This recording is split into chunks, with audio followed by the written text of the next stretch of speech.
Hi everyone, welcome back to the channel. I'm Jake, this is Nadia, this is Buddy, this is Sedona, that's Babu, and today I am going to mansplain House of the Dragon Season 2 to my pregnant wife.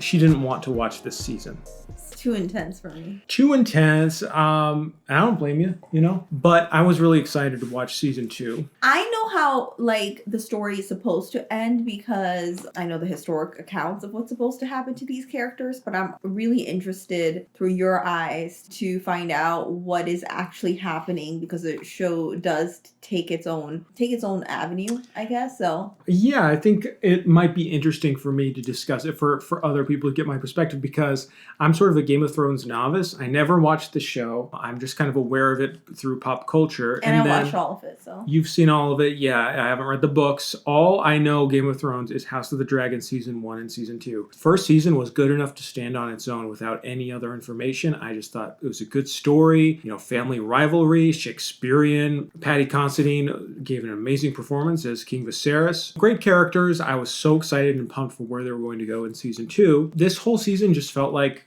all right, let's pump the brakes a little bit. We don't want to get ahead of ourselves. Well, so here's what I observed, you and your energy. Season 1, it was like you were obsessed. This season, it was like you were dragging your feet. Well, like where it felt like a chore rather than an enjoyment. And I want to be clear before we get into spoilers that I did enjoy the season somewhat. There were real writing mistakes and stuff that was holding it back from excelling. I think most of the audience is agreeing that it felt like not much progressed. The end of the last season made it seem like, oh, shit's about to get real. It's about to get crazy now. And this whole season has just kind of been a build-up to an explosive Season 3, which I can't wait for, but it's a little harder to be excited for when I know that the first season came out in 2022. The showrunners are saying we're not going to be getting this third season until 2026. Like 2 years. It'll be 4 years for me to get any kind of satisfying next step in this war. Well, aren't they doing 4 seasons? So really, you might not get satisfying ending for another 4 years. I don't think I can wait 2 more years. And this is kind of the downfall of modern television where tons of money into 8 episodes, 8 hours of content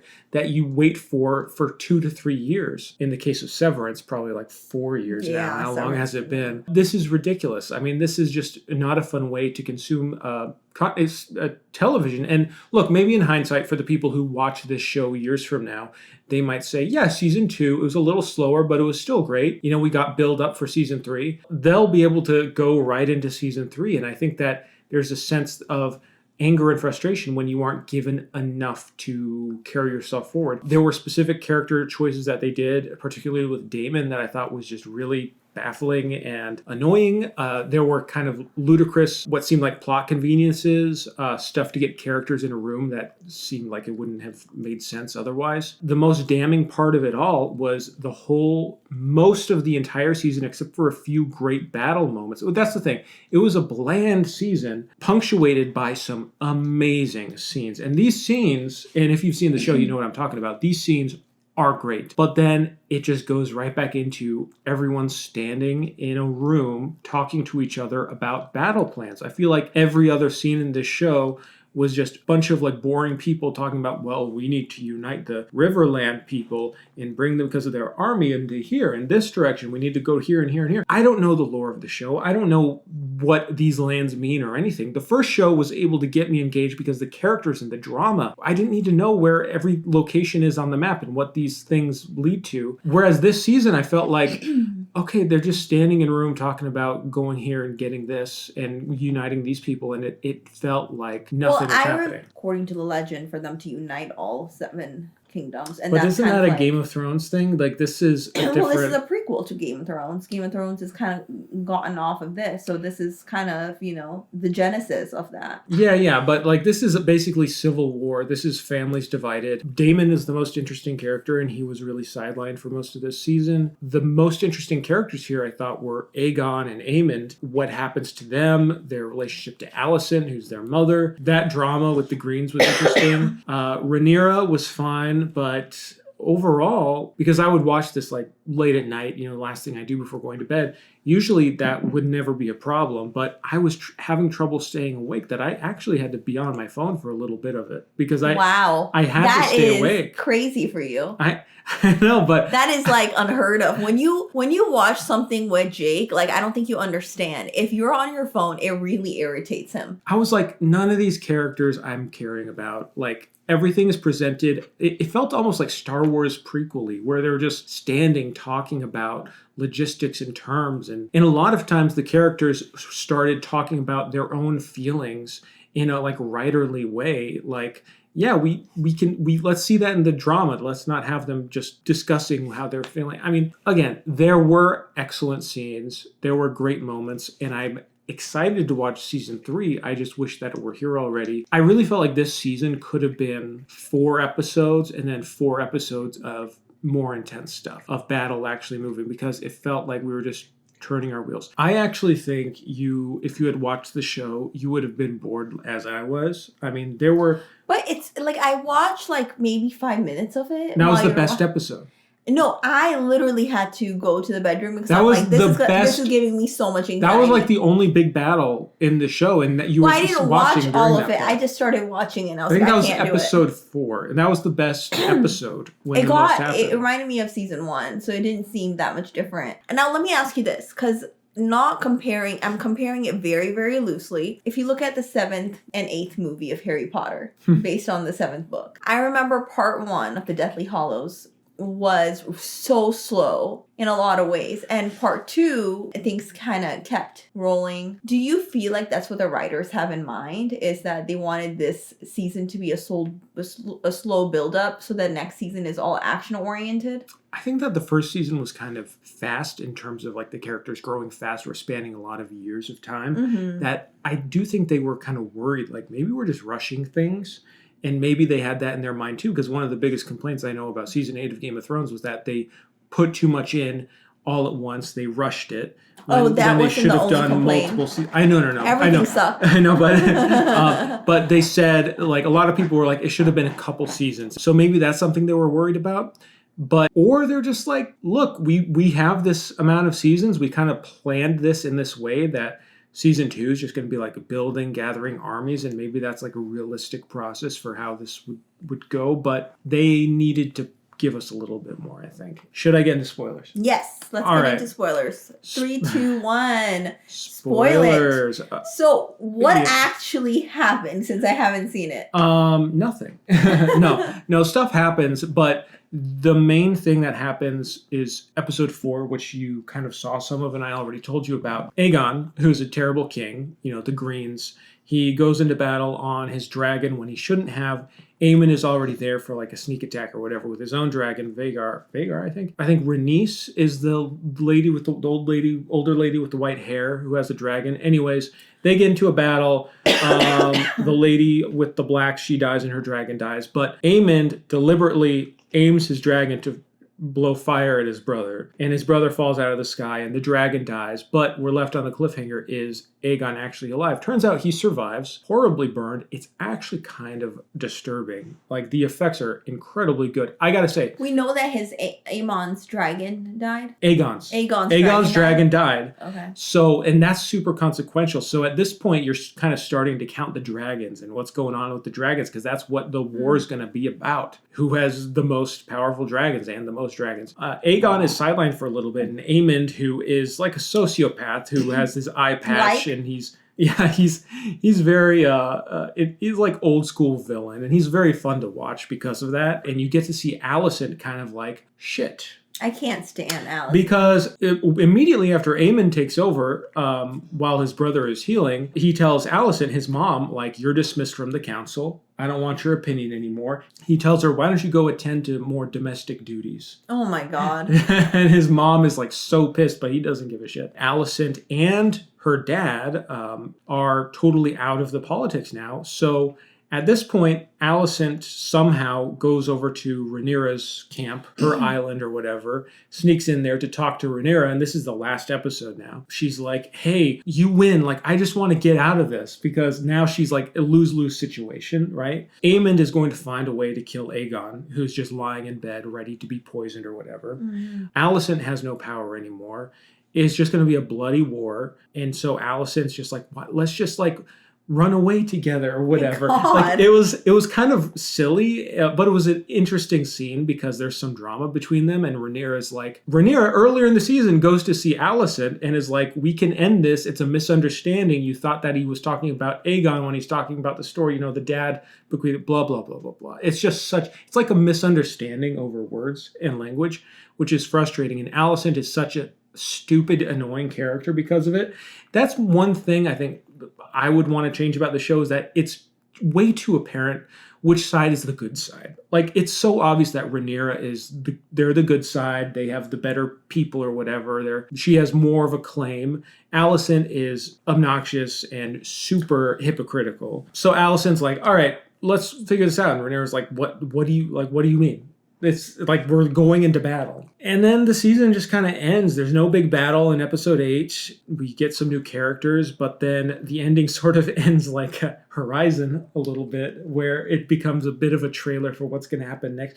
Okay, not really like Horizon, because this actually shows where the characters are at the end of the episode. We see that Aegon, who's still very badly injured, is fleeing the city, just to get out of action entirely. Oh, if you know the spoiler. Because, oh gosh, well, I don't know. But I know that he's like screwed because he doesn't have a dragon now. He can't block his brother out of the city because his brother has the dragon. They have their armies built up. Oh, and the other thing, Daemon. Yeah, what is up with Daemon? So Daemon, and I don't know all the terms for where he goes and whatever, but he just goes to some spooky castle to try to build an army and try to gather an army. And this is after he's had a bad argument with Rhaenyra. Goes off in a huff to this place. And this is early in, I think it's like episode 1 or 2. He doesn't end this arc until the end of the show. Like the entire season, he's in this other world with all these characters that we don't give a shit about. And he's having hallucinations every episode, many, many minutes long, hours long. I don't know. It felt like hours long, where he's just seeing scenes from his past. He's seeing his brother. He's having these fever dreams and guilt. He has a weird scene with his mom, which I won't even talk about. Brush over that. Incest? Yeah.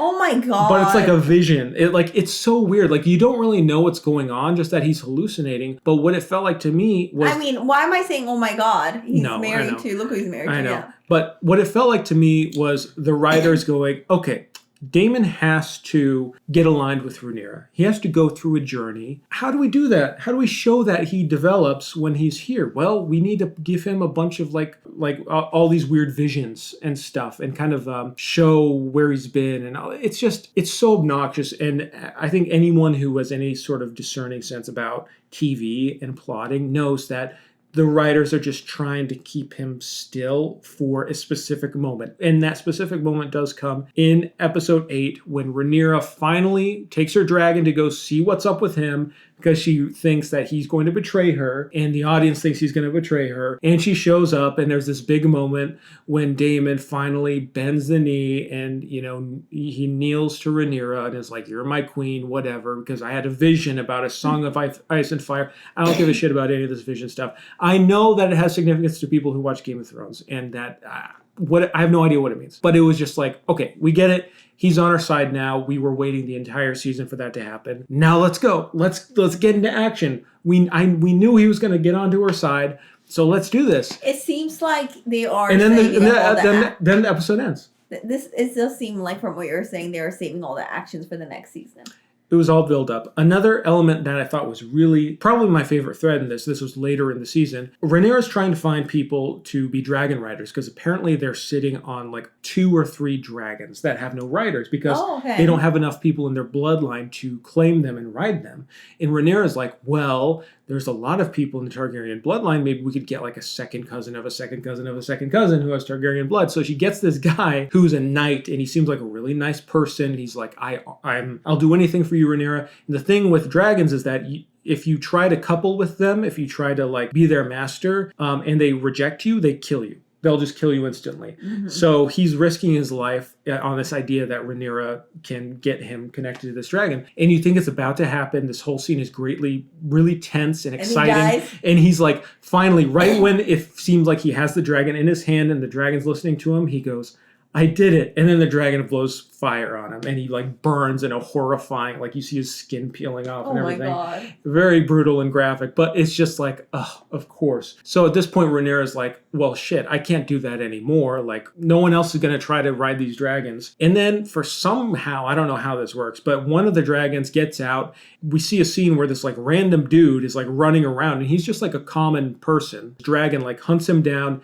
and couples with him willingly. And then Rhaenyra hears about this dragon rider. No one knows who he is. He isn't claimed on either side. So Rhaenyra goes to meet him. It's like, how the hell did you get this dragon? He's like, I don't know. It just came to me. He's an illegitimate son. He's a bastard. And they don't know exactly how, but he's illegitimate. And thankfully for Rhaenyra, is loyal to Rhaenyra. So he bends the knee to her and she's like, okay, we'll bring him in. So Rhaenyra's son, who's her eldest son now, he is a bastard as well. And he basically admits that he knows this because of his hair color. Everyone knows that he's not. So everyone knows that he's not illegitimate.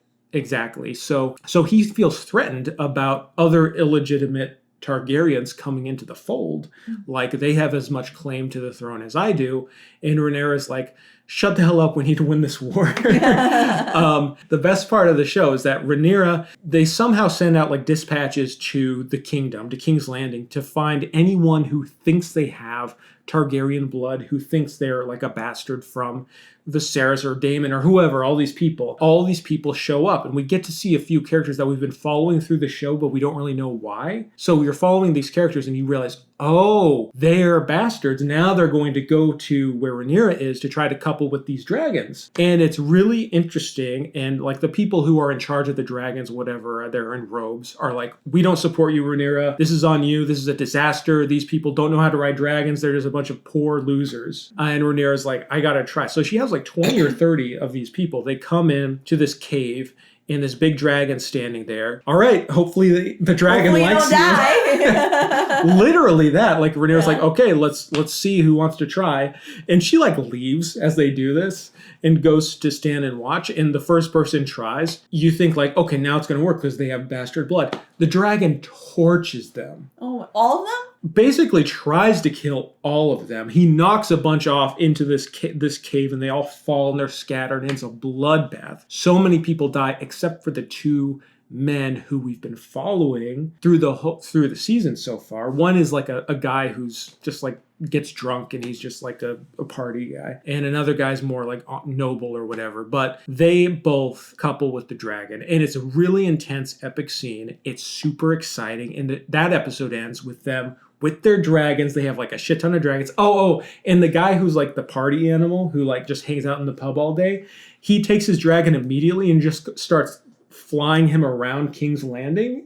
And you see Aemond there freaking out because he sees this guy like on a dragon yelling, woohoo! He's like doing tricks like above King's Landing flying. You got to watch the scene because it's so funny. But he's having so much fun flying around. And that's when Aemond and Alicent realize we are screwed. We're outnumbered with dragons. We didn't even know they could do this. So now they have more dragons. So that's when Alicent decides, okay, maybe I should go talk to Rhaenyra and be like, just you win. I give up. But Rhaenyra rejects that or whatever. Why do you think that is? Because she was looking to not, fight, right? Most of the season. So yeah. Why do you think the sudden shift? Because she would have won anyway, and it would have probably been better if the other person just kind of... For most of the season, she wouldn't have won because... No. At the end, when Alicent went and said, you win, and they, like, gave up their throne, that would have probably looked better, right? In a lot of ways. Because Alicent is like, okay, why don't you just come in when Aemon is gone, because he's out to war or whatever. You come into the city,